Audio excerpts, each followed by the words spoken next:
गुरवे गौरचन्द्राय राधिकायै तदालये कृष्णाय कृष्णभक्ताय तद्भक्ताय नमो नमः।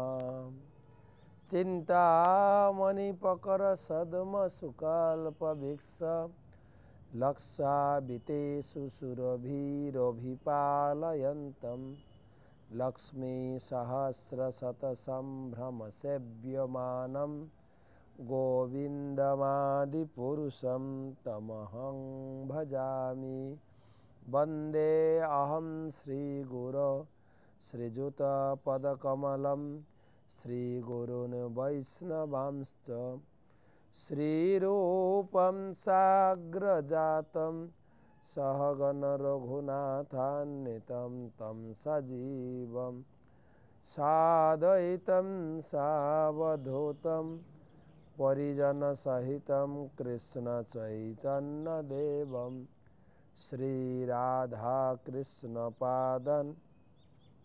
सहगणा ललिता श्रीविशाखान्वितांश्च नमो विष्णुपादाय कृष्णप्रेष्ठाय भूतले श्रीमते भक्तिवेदान्त स्वामिनिति नामिने।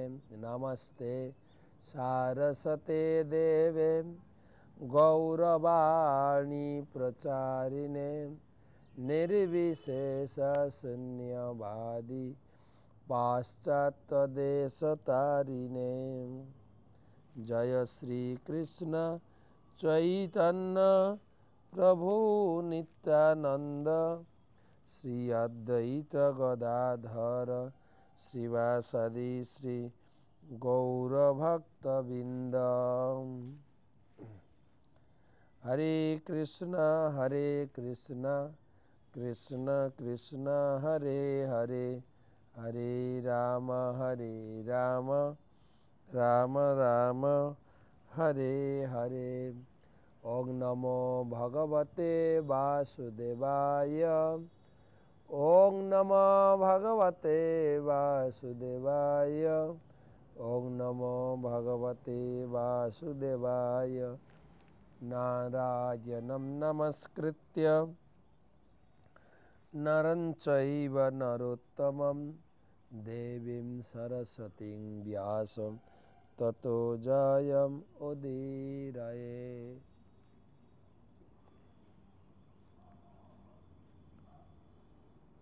पादौ यदीयौ प्रथमा द्वितीयौ तृतीयतुर्यौ कथितौ जदुरो नाभिस्तथा पञ्चमयेव षष्ठौ भुजान्तरौ द्वौ जुगलौ तथा नौ कण्ठस्थो राजन् नवमा यदीय मुखारविन्दं दशम प्रफुल्लम् एकादश यस्य ललाटपट्यं शिरोऽपितो द्वादश एव भाति तमादिदेवं करुणानिधानं तमालवर्णं सुहितावतारम् अपार संसार समुद्रसेतुं भजामहे भागवत स्वरूपम। ग्रंथराज श्रीमद्भागवतम महापुराण की जय। पंचम स्कंध पंचम अध्याय आज के शुरू হবে ষষ্ঠ অধ্যায় নতুন অধ্যায়। ঋষভদেবের কার্যকলাপ এবং তিনি কিভাবে এই জগৎ থেকে অন্তর্ধান হলেন তারই আলোচনা প্রসঙ্গ আমাদের 1038তম ভাগবত রসমাধুরী সেমিনার। সেই উপলক্ষে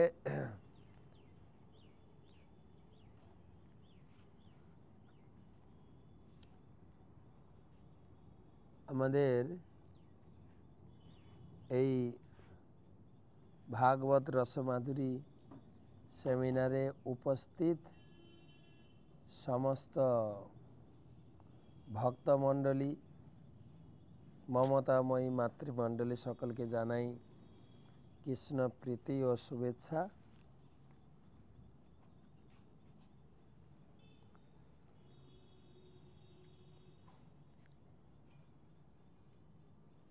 সেই সঙ্গে গুরুপাদ পদ্মে প্রণাম নিবেদন করে তার অহেতুকী কৃপা আশীর্বাদ প্রার্থনা করি। নমো ওং বিষ্ণুপাদায় কৃষ্ণপ্রেষ্ঠায় ভূতলে শ্রীমতে শ্রীমতে জয়পতাকা স্বামিনীতি নামিনে। নমো আচার্য পাদায় নিতাই কৃপা প্রদায়িনে। গৌরকথা ধামদায় নগর গ্রাম তারিণে।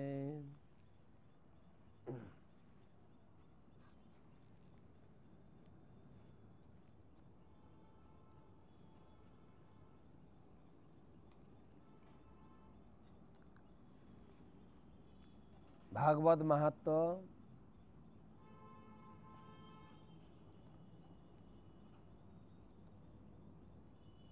ন সত্যে চ কৈলাসে বৈকুণ্ঠ নাস্তে অয়ং রস অত পিবন্তু সদ্ভাগ্যা মা মা মহ্যন্তি কহির্চিত। এই ভাগবতম কৈলাসেও নেই, সত্যলোকে, ব্রহ্মলোকে, স্বর্গলোকে, এমনকি বৈকুণ্ঠে লোকেও নেই, যেখানেই এই ভাগবত শ্রবণ বা সেবার সুযোগ পাওয়া যায় গ্রহণ করুন। তো শুরু করছি ষষ্ঠ অধ্যায়, ভগবান ঋষভদেবের কার্যকলাপ। ভগবান ঋষভদেব এই ষষ্ঠ অধ্যায়ের আলোচনার শুরুতে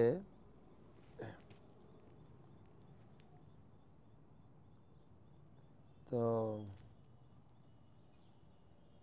প্রথমে এই অধ্যায়ের কথাসার।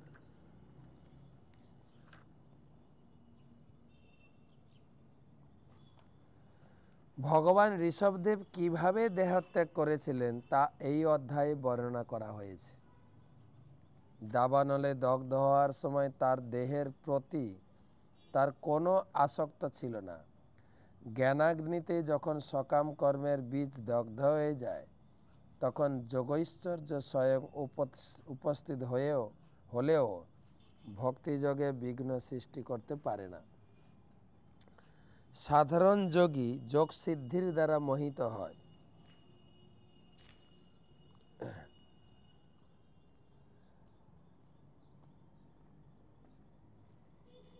এবং তার ফলে তার প্রগতি প্রতিহত হয়।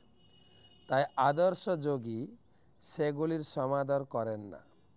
মন যেহেতু অত্যন্ত চঞ্চল, তাই মনকে সর্বদা নিয়ন্ত্রণাধীন রাখা কর্তব্য।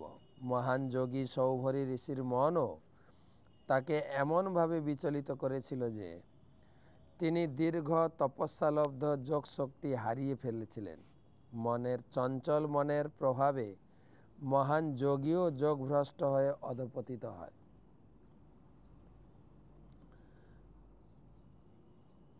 মন এতই চঞ্চল যে সিদ্ধ যোগীকেও তার ইন্দ্রিয়ের বশীভূত করে ফেলে। তাই ভগবান ঋষভদেব সমস্ত যোগীদের শিক্ষা দেওয়ার জন্য দেহত্যাগ করার পন্থা প্রদর্শন করেছিলেন। দক্ষিণ ভারতের কর্ণাট, কঙ্ক, বেঙ্ক ও কুটক প্রদেশে ভ্রমণ করতে করতে ঋষভদেব কোটকাচলের সমীপবর্তী বনে উপস্থিত হয়েছিলেন। হঠাৎ সেই বনে দাবানল জ্বলে ওঠে। তার ফলে সেই বন ও ভগবান ঋষভদেবের দেহ ভস্মীভূত হয়। ভগবান ঋষভদেবের পারমহংস লীলা কঙ্ক, বেঙ্ক ও কুটকের রাজা অবগত ছিলেন। সেই রাজার নাম ছিল অর্হত। পরে সেই মন্দবন্তী রাজা ভগবানের দৈবী মায়ায় বিমোহিত হয়ে জৈন মত প্রবর্তন করেছিলেন। ভগবান ঋষভদেব অবতীর্ণ হয়ে মোক্ষ ধর্ম উপদেশ দিয়ে সব রকমের নাস্তিক্যবাদের বিনাশ করেছিলেন। এই পৃথিবীতে ভারতবর্ষ অত্যন্ত পুণ্যভূমি, কারণ ভগবান সেখানে অবতীর্ণ হন। যোগীরা যে সিদ্ধি লাভের প্রয়াস করেন, ঋষভদেব সেই সমস্ত সিদ্ধি উপেক্ষা করেছিলেন, কারণ ভগবত ভক্তির মাধুর্য এমনই যে ভগবত ভক্তের যোগ সিদ্ধির প্রতি তার কোনো রকম আকর্ষণ থাকে না। যোগেশ্বর কৃষ্ণ তার ভক্তের হয়ে সমস্ত যোগ সিদ্ধি প্রদর্শন করতে পারেন। ভগবত ভক্তি যোগ সিদ্ধির থেকেও বহু গুণ দুর্লভ। কখনো কখনো ভগবত ভক্ত মহাচ্ছন্ন হয়ে মুক্তি ও যোগ সিদ্ধি কামনা করেন। ভগবান সেই সমস্ত ভক্তদের বাসনা পূর্ণ করেন, কিন্তু তিনি তাদের ভক্তি প্রদান করেন না। কিন্তু ভক্তি তারাই লাভ করতে পারেন যারা মুক্তি অথবা যোগ সিদ্ধি কামনা করেন না। তো ঋষভদেব সম্বন্ধে সংক্ষেপে একটু ধারণা দেওয়া হলো। তিনি এই জগৎ থেকে কিভাবে অন্তর্ধান বিদায় নেবেন তার একটা জগতের প্রতি দৃষ্টান্ত এবং শিক্ষা তিনি দিয়ে গেলেন, এবং জৈন ধর্মের কি করে সূচনা হলো তার একটা ইঙ্গিত শিল প্রভুপাদ দিলেন। তো আমরা শুরু করি শ্লোক নাম্বার 1। সেই একই রকম গদ্যাংশ শ্লোক, গদ্য আকারে শ্লোক।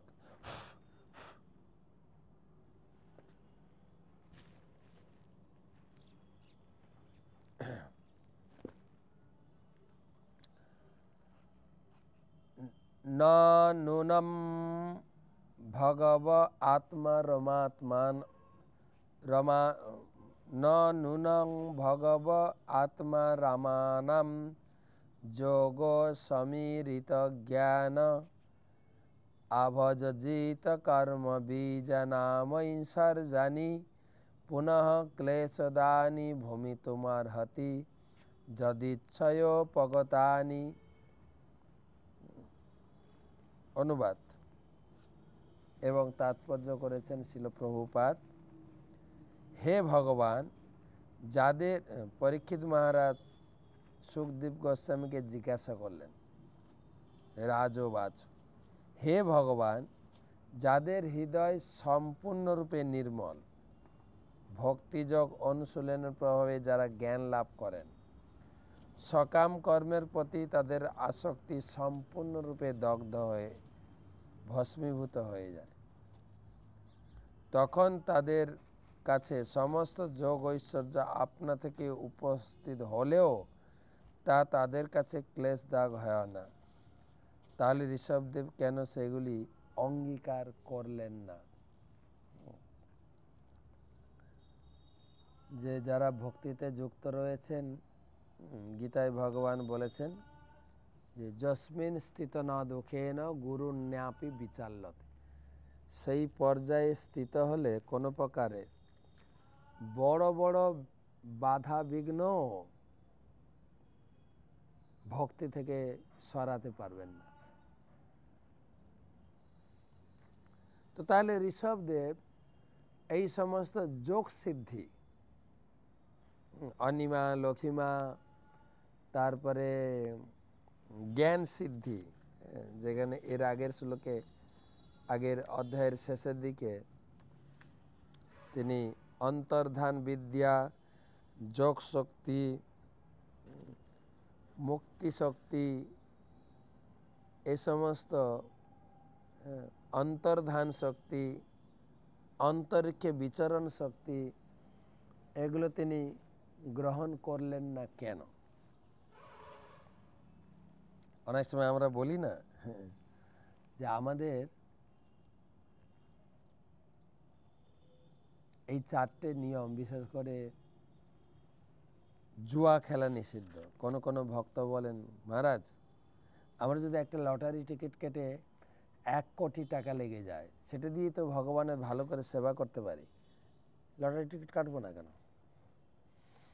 সেই রকম এই যোগ সিদ্ধি যদি ভগবানের সেবায় লাগানো যায়, কেন গ্রহণ করব না? তিনি ঋষভদেব তিনি জ্ঞান গ্রহণ করলেন না কেন?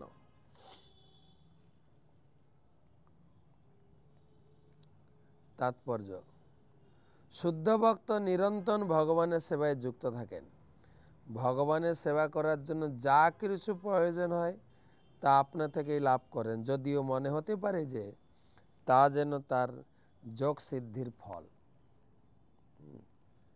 ভগবানের সেবায় যাহা হয় অনুকূল তা সবটাই ভগবত ভক্ত গ্রহণ করেন। কখনো কখনো যোগীরা এক টুকরো সোনা তৈরি করে তাদের যোগ শক্তি প্রদর্শন করে, তার ফলে মূর্খ লোকেরা মোহিত হয়। সেই অতি নগণ্য ব্যক্তিকে পরমেশ্বর ভগবান বলে মনে করে, তার অনুগমন করে। অনেক সময় এই সমস্ত যোগীরা নিজেদের ভগবান বলেও জাহির করে। এটা ভক্তি জীবন থেকে একটা সরে যাওয়ার বা পতন হওয়ার সম্ভাবনা। কিন্তু সেই জন্য ভক্ত কখনো এই ধরনের ভেলকিবাজি দেখায় না। যোগ সাধনা না করেই ভগবত ভক্ত সারা পৃথিবী জুড়ে অসীম সম্পদ লাভ করেন। যেন প্রভুপাদ কি যোগ সাধনা ছিল, কি যৌগিক পাওয়ার ছিল। ঘর থেকে যখন বেরিয়েছিলেন হাতে মাত্র 40 টাকা ভারতীয় রুপিজ, যেটা আমেরিকা যাওয়ার জন্য টিকিট খরিদ করার জন্য না। তাই মুরারজি দেশাইকে তিনি তাকে অনুনয় বিনয় করে একটা ফ্রি টিকিট, আমেরিকা যাওয়ার ফ্রি টিকিট ব্যবস্থা করেছিলেন, তা আবার কার্গো শিপে, মালবাহী জাহাজে। কিন্তু তিনি 1 বছর কঠোর সংগ্রাম করে কৃষ্ণ ভাবনামৃত প্রতিষ্ঠা করে তিনি কয়েক হাজার কোটি সম্পদ তিনি পেয়েছিলেন কৃষ্ণ সেবার জন্য। নিজের জন্য একটাও রাখেনি, সব ইস্কনের নাম। তো এটা একটা বড় যৌগিক শক্তি, আলাদা করে যোগ শক্তি শিখতে লাগে না।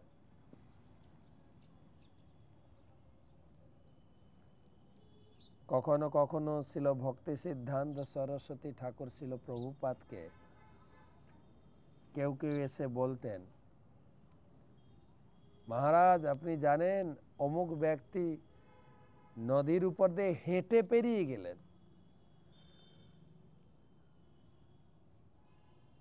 ভক্তি সিদ্ধান্ত ঠাকুর উত্তর দিতেন যে ও তো আমি 10 পয়সা দিয়েও তো, তখনকার দিনে ভাড়া ছিল 10 পয়সা গঙ্গা পার হওয়ার, নবদ্বীপ থেকে মায়াপুর বা মায়াপুর থেকে নবদ্বীপ যাওয়ার। ওটা তো 10 পয়সার যোগ সিদ্ধি। কখনো কখনো ওদের গুরু পরম্পরার মধ্যে রসিকানন্দ প্রভু তিনি একদিন বসে দাঁতন করছেন, দাঁত মাজছেন। হঠাৎ একজন এসে বলছেন যে এখানে ওই গ্রামে একটা সাধু এসছেন, সে আপেল তৈরি করে সবাইকে দিচ্ছেন, তাকে সবাই মানছেন। তখন এই রসিকানন্দ ঠাকুর ওই দাঁতুনটাকে ভর করে আকাশে উঠতে থাকলেন। উঠতে উঠতে উঠতে উঠতে বসে গেলেন। আবার দেওয়ালে উঠলেন, দেওয়ালের উপরে ঘুরতে থাকলেন, দেওয়ালটাকে নিয়ে ঘুরতে থাকলেন। কখনো কখনো তারাও যোগ শক্তি দেখিয়েছেন, বলে ভক্তির কাছে এগুলি সব তুচ্ছ।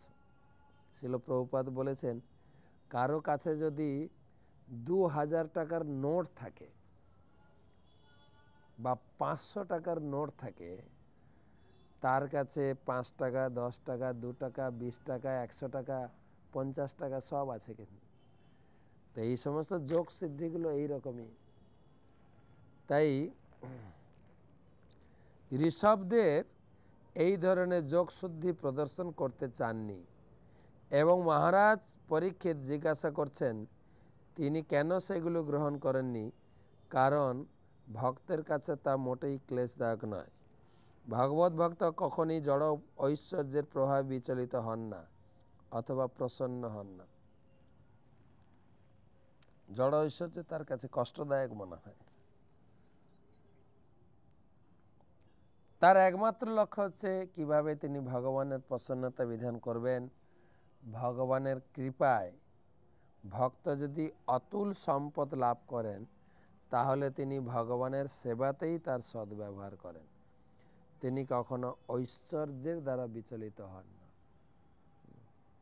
শিল ভক্তি সিদ্ধান্ত সরস্বতী ঠাকুর, শিল প্রভুপাদ, তার মহান শিষ্য ইস্কন প্রতিষ্ঠাতা আচার্য কৃষ্ণ কৃপার শ্রীমূর্তি ছিল অভয় চরণারবিন্দ ভক্তিবেদান্ত স্বামী ছিল প্রভুপাদ, সবাই জাগতিক অতুল সম্পদকে ভগবানের সেবায় লাগিয়েছে। ভগবানের সেবা,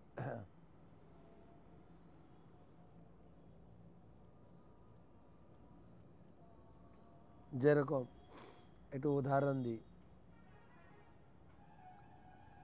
এই কয়েকদিন পরে তো কুম্ভ মেলা শুরু হচ্ছে। কুম্ভতে তো বিশাল ব্যাপার, হরিনাম সংকীর্তন, প্রচার, প্রসাদ বিতরণ, বিশাল আয়োজন।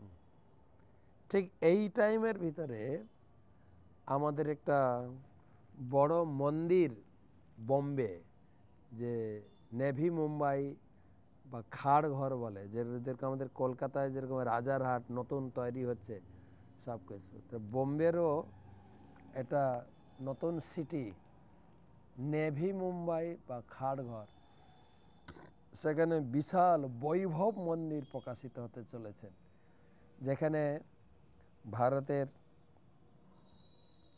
মাননীয় শ্রী প্রধানমন্ত্রী তিনি উপস্থিত হয়ে দ্বার উদ্ঘাটন করবেন। মানে সবকিছুর ঐশ্বর্যপূর্ণ ভগবানকে সেবা দেওয়া হচ্ছে, এটাই বিচার। সেই জন্য ভক্তেরও ঐশ্বর্য আছে, কিন্তু নিজের জন্য সেগুলি ব্যবহার করেন না। তো যাই হোক, পরীক্ষিত মহারাজের প্রশ্ন যে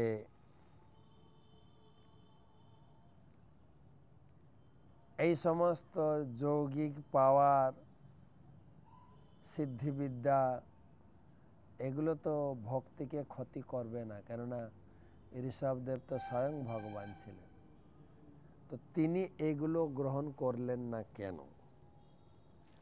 ঋষিরাও বাচ, সুখদেব গোস্বামী বললেন, সত্য মুক্তম কিন্তিহ বা একেন মনসহদ্যা বিশ্রম্ভ মনবস্থানস্য ষঠকিরাত ইব সঙ্গচ্ছন্তে।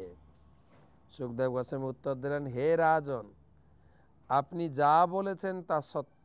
সত্য মুক্তম, সত্য, সত্যম উক্ত, উক্ত মানে বলেছেন, সত্য, আপনি যা বলেছেন সত্য। কিন্তু ধূর্ত ব্যাধ যেমন পশুদের ধরার পরেও তাদের সম্পূর্ণ বিশ্বাস স্থাপন করতে পারে না, কারণ তারা পালিয়ে যেতে পারে, তেমনি মহাত্মাগণও চঞ্চল মনের প্রতি আস্থা স্থাপন করেন না। তাই তারা সর্বদা অত্যন্ত সতর্কতার সঙ্গে মনকে পর্যবেক্ষণ করে, অত্যন্ত সতর্ক মনকে। কি সুন্দর উদাহরণ!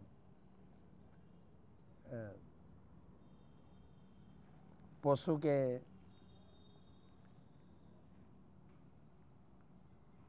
ধরার পরও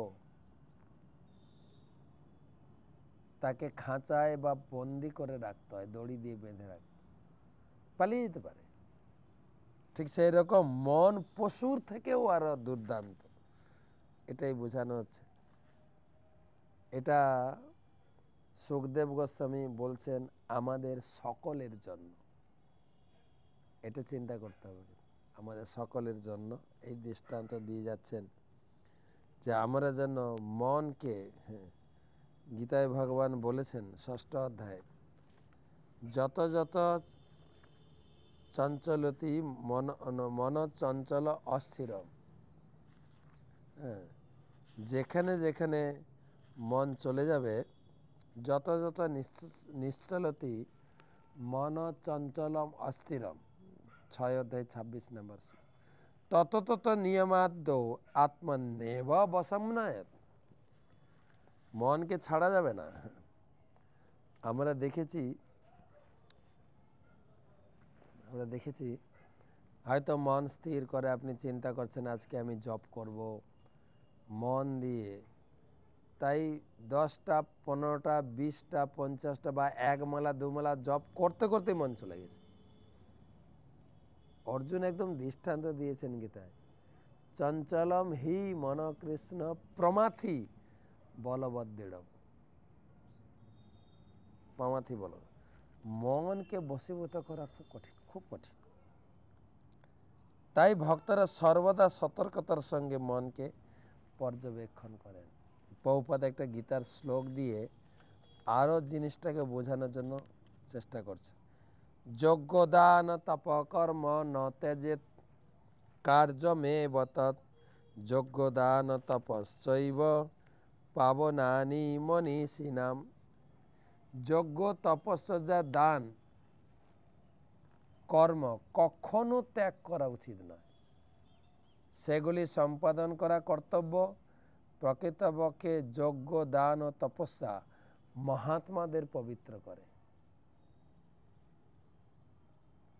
আপনি হয়তো বলতে পারেন, আমি যখন নতুন ভক্ত ছিলাম তখন নিয়মিত মঙ্গল আরতি করতে হতো, ঠিক টাইম মতো উঠতে হতো, জব করতে হতো।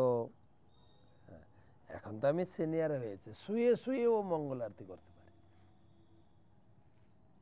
বলছে না, যেটা তোমাকে ট্রেনিং দেওয়া হয়েছে সেটা সব সময়ের জন্য তোমাকে করতে হবে। ঠিক টাইম মতো মঙ্গল আরতি উঠা, ঠিক টাইম মতো জপ করা, গীতা ভাগবতম পড়া, কেবলমাত্র প্রসাদ খাওয়া। আপনি বলতে পারেন একটু ভগবানকে নিবেদন না করে খেলে কি ক্ষতি, না, সব সময় সতর্ক থাকতে হবে। ভগবানকে নিবেদন করে না খেলে ওটা গুণযুক্ত হয়ে আমার শরীরকে, আমার মনকে বিচলিত করতে পারে। সব সময় সতর্ক। যেরকম আমরা ঘর দরজা ভালো করে বন্ধ করে, রাত্রে চোর আসতে পারে, ডাকাত আসতে পারে, অন্য কোনো বিপদ আসতে পারে, ঠিক সেই রকম ভগবানের ভক্ত ঘুম থেকে উঠে মনকে আগে মন্ত্র দিয়ে জব্দ করেন বা বশীভূত করেন, তারপর তার সারাদিন চলা হয়। যেরকম আপনার শুনবেন, যারা ওঝা আছে না, ওঝা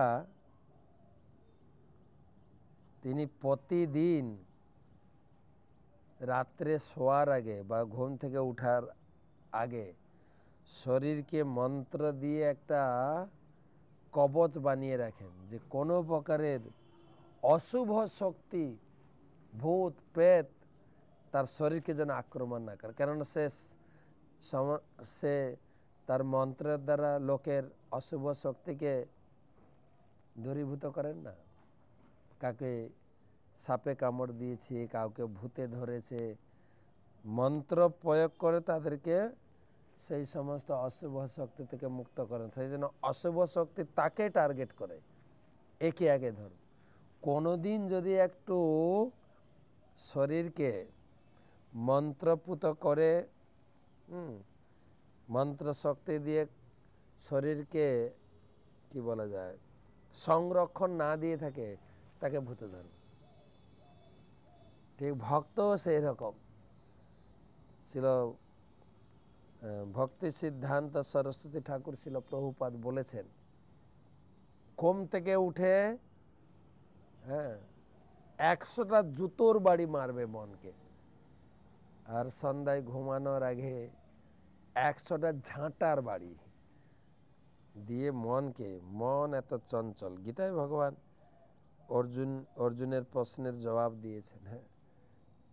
অর্জুন বলছেন, চঞ্চলম হি মন কৃষ্ণ প্রমাথি বলবদ্দৃঢ়, এই মন দুর্দান্ত চঞ্চল, ভগবান স্বীকার করেছেন। অসম সহেং মহাবাও, তুমি যা বলছো ঠিক।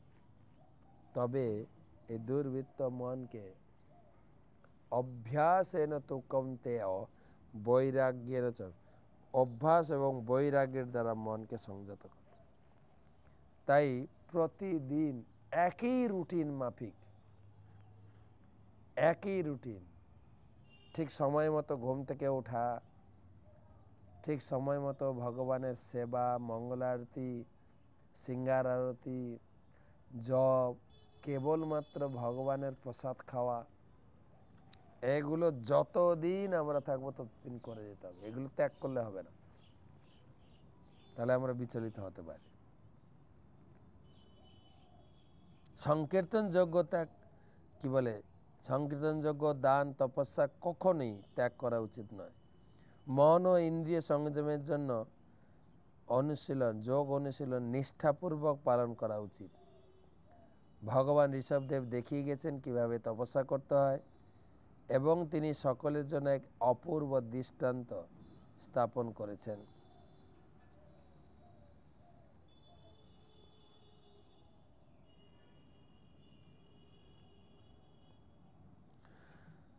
তিন নম্বর শ্লোক, তথা চক্তম। সুখদেব গোস্বামী বলেন, এটা তো আমি বললাম, অন্যান্য পণ্ডিতরা কি বলছে? চক্তম না কুর্যাৎ কহির্চিৎ সখ্যম মনসি হানবস্থিতে যৎ বিশ্বম্ভ্রাচিৎ রাচির্ণম চস্কন্ধ তপ ঐশ্বরম। না কুর্যাৎ কহির্চিৎ সখ্যম মনসি হানবস্থিতে যৎ বিশ্বম্ভ্রাচিরাচীর্ণ চস্কন্ধ তপ ঐশ্বরম। অনুবাদ, পণ্ডিতেরা বলে গেছেন মন স্বভাবতেই অত্যন্ত চঞ্চল, তার সঙ্গে বন্ধুত্ব স্থাপন করা উচিত নয়। মনের প্রতি পূর্ণ বিশ্বাস স্থাপন করলে যে কোনো মুহূর্তে তা আমাদের প্রতারণা করতে পারে। দেবাদিদেব মহাদেবও ভগবানের মোহিনী মূর্তি দেখে বিচলিত হয়েছিলেন। সৌভরী মুনি যোগসিদ্ধির অতি উন্নত অবস্থা থেকেও অধপতিত হয়েছিলেন। পণ্ডিতের দৃষ্টান্ত দিয়ে গুরুদেব সুখদেব গোস্বামী বোঝাতে চেষ্টা করেছেন অনেক দিক দিয়ে। এই মনের আলোচনা ভগবদ্গীতার ৬ষ্ঠ অধ্যায়ে বিস্তারিতভাবে করা হয়েছে। ভগবান বলেছেন, মন এবং মনুষ্যানাম কারণং বন্ধমক্ষয় বন্ধায় বিষয় সঙ্গ মুক্ত নির্বিষয়ং মন। মনকে বশীভূত করো। মন বশীভূত করলে মন তোমার বন্ধু, মন বশীভূত না হলে মন তোমার চরম শত্রুর মতো কাজ করবে। তো সে কথা পুরো ৬ষ্ঠ অধ্যায়ে যে কিভাবে মন সংযম করার জন্য অষ্টাঙ্গ যোগ ভগবান শিখিয়ে গেছেন। কিন্তু অর্জুন বললেন, কলিযুগের মানুষ আমরা অষ্টাঙ্গ যোগ করতে পারবো না। তখন ভগবান বললেন, ঠিক আছে, ভক্তি করো, কেবল হরিনাম মহামন্ত্র জপ করো। মন্ত্র, মন্ত্র মানে হচ্ছে মনকে যে ত্রাণ করে, সেই মহামন্ত্র দিয়ে মনকে বশীভূত করো।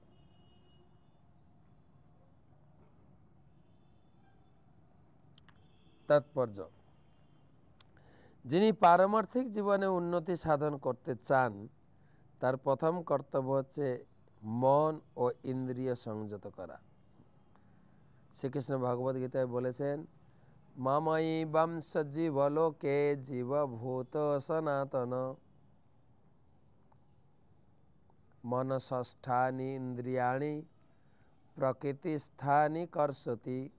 জীব ভগবানের বিভিন্ন অংশ হওয়ার ফলে চিন্ময়, কিন্তু তা সত্ত্বেও তারা এই জড়জগতে মন ও ইন্দ্রিয়ের প্রভাবে জীবন সংগ্রামে লিপ্ত হয়ে নানা রকম দুঃখ কষ্ট ভোগ করছে। এই নিরর্থক জীবন সংগ্রাম থেকে নিষ্কৃতি লাভ করে সুখী হতে গেলে মানুষকে মন ও ইন্দ্রিয় সংযম করতে হবে এবং জড়জগতের বন্ধন থেকে মুক্ত হতে হবে। তপস্যা কখনই ত্যাগ করা উচিত নয়। কিভাবে তপস্যা করতে হয় তা ঋষভদেব স্বয়ং দেখিয়ে গেছেন। তো পরীক্ষিত মহারাজের প্রশ্নের উত্তর সুখদেব গোস্বামী দিচ্ছেন আমাদের সকলকে।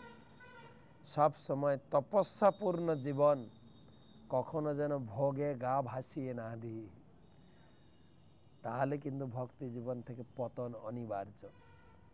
সব সময় তপস্যামূলক জীবন, সব সময়।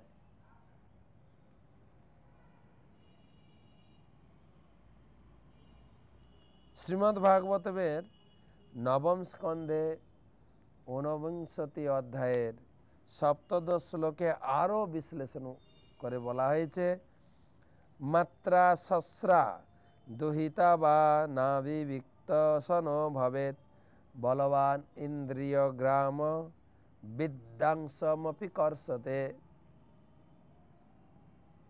মাত্রা সস্রা দুহিতা বা, স্ত্রী সঙ্গ করার সময় গৃহস্থ, বানপ্রস্থ, সন্ন্যাসী, ব্রহ্মচারী সকলকেই অত্যন্ত সাবধান হওয়া উচিত। নির্জন স্থানে মাতা অথবা ভগ্নী অথবা কন্যার সঙ্গেও একসাথে বসা উচিত নয়। আমাদের কৃষ্ণ ভাবনামৃত আন্দোলনে স্ত্রী সঙ্গ বর্জন করা অত্যন্ত কঠিন হয়ে পড়েছে, বিশেষ করে পাশ্চাত্য দেশগুলিতে। তাই অনেক সময় অনেকে আমাদের সমালোচনা করেন, কিন্তু তা সত্ত্বেও আমরা সকলকেই হরে কৃষ্ণ মহামন্ত্রে কীর্তন করার মাধ্যমে পারমার্থিক উন্নতি সাধনের সুযোগ দিচ্ছি।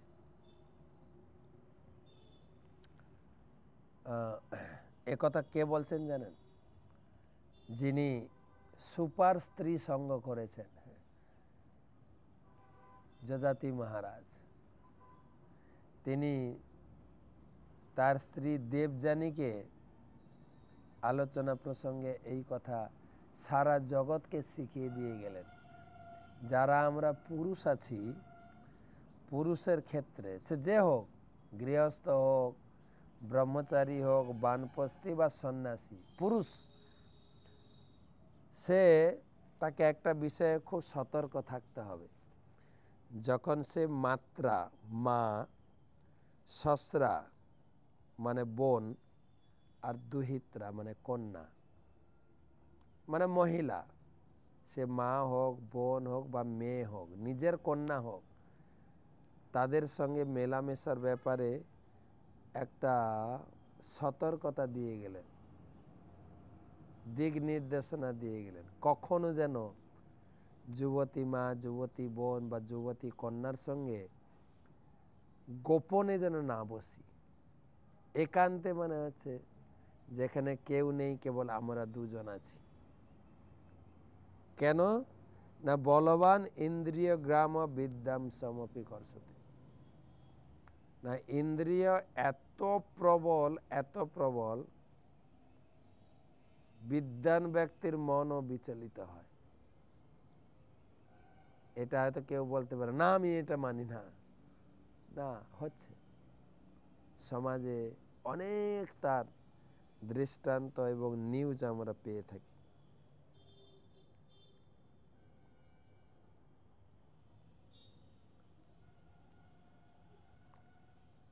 আমাদের কৃষ্ণ ভাবনামৃত আন্দোলনে স্ত্রী সঙ্গ বর্জন করা অত্যন্ত কঠিন হয়ে পড়েছে, বিশেষ করে পাশ্চাত্য দেশগুলিতে। তাই অনেক সময় অনেকে আমাদের সমালোচনা করেন, কিন্তু তা সত্ত্বেও আমরা সকলকে হরে কৃষ্ণ মহামন্ত্র কীর্তন করার মাধ্যমে পারমার্থিক উন্নতি সাধনের সুযোগ দিচ্ছি। আমরা যদি নিরপরাধে হরে কৃষ্ণ মহামন্ত্র কীর্তন করতে থাকি, তাহলে শ্রী হরিদাস ঠাকুরের কৃপায় কামিনীর আকর্ষণ থেকে রক্ষা পেতে পারব। বড় বড় মুনি, ঋষি, যোগী, তাদের পতনের বহু দৃষ্টান্ত গীতা, ভাগবতম, বেদ, পুরাণ, রামায়ণ, মহাভারতে আছে।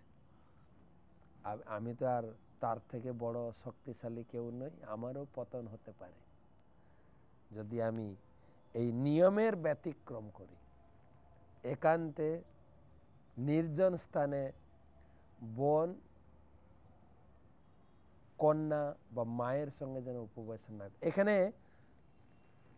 সব আশ্রমের কথা বলা হয়েছে, কিন্তু কেবল যে ব্রহ্মচারী সন্ন্যাসী এই বোন আর মা থেকে সাবধান থাকবে তাই না। মেয়ে কার আছে? গৃহস্থের আছে না। হ্যাঁ, গৃহস্থকেও সাবধান করা হয়েছে, ততটা সতর্ক থাকে। কিন্তু যুবতী মা, যুবতী বোন বা যুবতী কন্যা থেকে একটু দূরত্ব বজায় করে চলে। বলবান ইন্দ্রিয় গ্রাম, এই ইন্দ্রিয় এত প্রখর। প্রহ্লাদ মহারাজ বলেছেন পুরুষ হচ্ছে ঘি এর মতো, আর স্ত্রী লোক হচ্ছে আগুনের মতো। আগুন কাছে এলেই ঘি গলবে, এতটা সাধন। সেজন্য বলছেন বিদ্যাংশমপি করসতে, বিদ্যান বড় বড় পণ্ডিত লোকেরাও, সৌভরী মুনি থেকে শুরু করে বিশ্বামিত্র মুনির মতনও ঘি গলেছে, পতন হয়েছে। আমাদের বাংলায় একটা বলে না, হাতি ঘোড়া গেল তল, মশা বলে কত ঝল। মশা বলছে না, আমি ওসব ভয় করি না।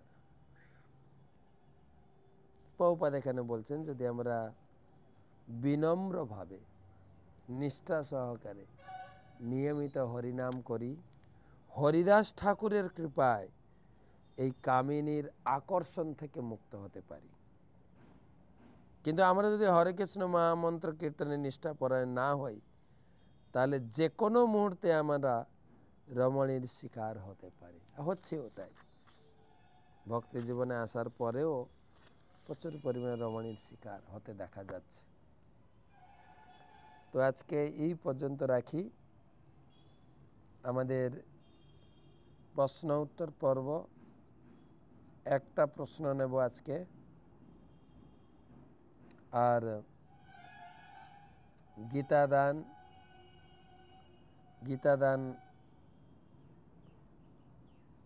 গীতাদানের লিস্ট অজিত আত্মা মুকুন্দ প্রভুর সুরাট থেকে, তার পক্ষ থেকে গীতা এসেছে। রুবি গয়াল 2টি গীতা, তার বন্ধু 1টি গীতা, প্রিয়া গয়াল 2টো গীতা, শীতল আগরওয়াল 2টি গীতা, উমা গয়াল 2টো গীতা, কবিতা গয়াল 2টো গীতা, আরতি আগরওয়াল 1টি গীতা, রশ্মি বত্র মাতাজি 5টি গীতা, সীমা মিত্তল 11টি গীতা, প্রাচী খাত্রী 4টি গীতা, টোটাল 31টি গীতা এবং কিছু স্মল বুক। আমাদের তপতি খাঁ মাতাজির পক্ষ থেকে এসেছে তপতি দে, সুকুমার দে, সুস্মিতা দে, মলয় দে, অদৃশ দে এবং মল্লিকা যশ, শঙ্খ শুভ্র যশ, আরশভ যশ, সবাই মিলে 9টি গীতা দান করেছেন। কলকাতা থেকে মৈত্রী গুপ্তা 2টো গীতা দান করেছেন।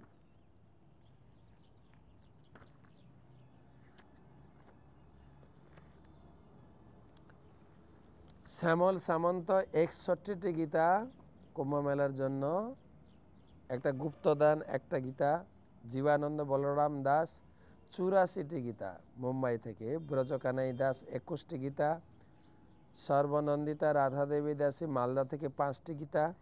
শ্যামা গোবিন্দ দাস নদিয়া থেকে 2টো গীতা। দিব্য গোলকেশ্বরী দেবী দাসী 12টি গীতা দুবাই থেকে। বিনীত কুমার শেঠি ব্যাঙ্গালোর থেকে 2টো গীতা। নরোত্তম সরকার বহরমপুর থেকে 4টি গীতা। মল্লিক যোশী 36টি গীতা। চিন্ময় ব্রজপ্রিয়া দেবী দাসী 40টি গীতা, নারায়ণী অশোক 4টি গীতা 10টি স্মল বুক, হরিতা শ্রবণ 21টি গীতা আমেরিকা থেকে, রূপা সেনগুপ্ত 5টি গীতা, স্বপ্না দাস মালদা থেকে 3টি গীতা, চন্দ্রিকা যশোমতী দেবী দাসী 11টি গীতা, মোহনরূপা শ্যাম দাস ওমান থেকে 11টি গীতা, উদয় কুমারী বিদ্যাস নদিয়া থেকে 11টি গীতা, গৌতম মণ্ডল 1টি গীতা, সুদীপ বেরা 5টি গীতা, উজ্জ্বল কালিন্দী দেবী দাসী কাতার থেকে 12টি গীতা, প্রতিমা দত্ত 1টি গীতা, রুমা মণ্ডল 1টি গীতা। তো যাদের যাদের নাম ঘোষণা করলাম গীতাদানের লিস্টে, আপনাদের ধন্যবাদ কৃতজ্ঞতা জানাই ইসকনের পক্ষ থেকে। গুরুদেবের কাছে এই সমস্ত গীতা পৌঁছেছে। এই সমস্ত গীতা আমরা কিছু পাঠিয়েছি, কুম্ভ মেলায় চলে গেছে। আগামী 10 তারিখ থেকে বিতরণ কার্য শুরু হবে গুরু মহারাজের হয়ে। বড় টিম দিল্লি থেকে, পুনে থেকে এবং মায়াপুর থেকে আমরা যাচ্ছি। আমাদের ভক্তরা যাচ্ছে 8 তারিখ 9 তারিখ পৌঁছাবে, আমি সরাসরি 10 তারিখ পৌঁছাবো। গীতা বিতরণ কার্যক্রম শুরু হবে, ওখানে স্পেশাল পুজো দেওয়া হবে সবার নামে ভগবান বেণী মাধবের কাছে। তবে আজকে আমি এই আগরতলাতে বসে আপনাদের যাদের নাম ঘোষণা করলাম, আপনাদের এবং আপনার পরিবারের সকলের মঙ্গল কামনায় গীতাবক্তা ভগবান কৃষ্ণের চরণে বিশেষ প্রার্থনা জানাই। হরে কৃষ্ণ কৃষ্ণ কৃষ্ণ হরে হরে, হরে রাম রাম রাম। সেই সঙ্গে আপনারা চেষ্টা করবেন আপনাদের অন্যান্য বন্ধু বান্ধব আত্মীয় স্বজন পাড়া প্রতিবেশী তারাও এই মহান সুযোগে তারাও ভাগিদার হোক, তারাও এই সুযোগ নিক, তারাও কিছু না কিছু গীতা দান করুন। যে কোনো মূল্যের গীতা, 1টা 5টা 10টা 100টা আমরা গ্রহণ করব। একটা প্রশ্নের উত্তর নেব। আমাদের প্রশ্ন করেছেন নারায়ণ চন্দ্র মণ্ডল বহরমপুর থেকে, ভগবানকে 56 ভোগ দেওয়া হয়, 50 বা 51 নয় কেন? না 56 ভোগ তো একটা লিস্ট আছেই, কিন্তু আপনি দিতে পারেন, বা আমরা প্রতিদিন 56 ভোগ দিচ্ছিও না। যার বাড়িতে যেরকম ভগবানের জন্য ভোগ প্রস্তুত হয়, কেউ ডাল ভাত পনির সবজি, কেউ 2টো সবজি, কেউ 3টা সবজি। আমাদের রাধা মাধবকে 18 থেকে 21টা সবজি, তাছাড়াও অন্যান্য পদ, মিঠাই, চাটনি, শরবত, কেক, সন্দেশ, ফল, মূল, অনেক কিছু। এটা জগন্নাথের 56 ভোগ একটা লিস্ট করা আছে। কখনো 3টে ভোগ, কখনো 3টে আইটেম, কখনো 20, কখনো 50, 108, 200, 300, 500। আমার গুরুদেবের জন্মদিনকে ব্যাস পূজা বলা হয়। 1400-1500 আইটেম ভগবানকে ভোগ নিবেদন করেন গুরুদেব নিজে হাতে। তার শিষ্যরা বানিয়ে দেন, গুরুদেবকে দেন, গুরুদেব সেটা ভগবানকে নিজে হাতে ভোগ লাগান। সেটা তার মেন উৎসব। তার জন্মদিনের দিন ভগবানকে নিজে হাতে আমার শিষ্যরা কত প্রকারের সেবা দিয়েছেন আপনি গ্রহণ করুন। সুতরাং কেবল যে 56 ভোগ তাই না, আপনার সামর্থ্য মতো, সুবিধা মতো আপনি ভোগ দিতে পারেন। ধন্যবাদ, সকলকে কৃতজ্ঞতা জানাই। ভালো থাকবেন, সুস্থ থাকবেন। আমরা আজকেই এই ত্রিপুরা প্রচার শেষ করে কলকাতার উদ্দেশ্যে রওনা হলাম। এই ক্লাসের পরেই রওনা হব। তো কালকে কলকাতায় থাকবো, কিছু কাজ আছে। পরশুদিন 10 তারিখ বিকালেই রওনা হয়ে যাব কুম্ভমেলার উদ্দেশ্যে। কালকে কলকাতায় আছি, দেখা হবে। শুভরাত্রি।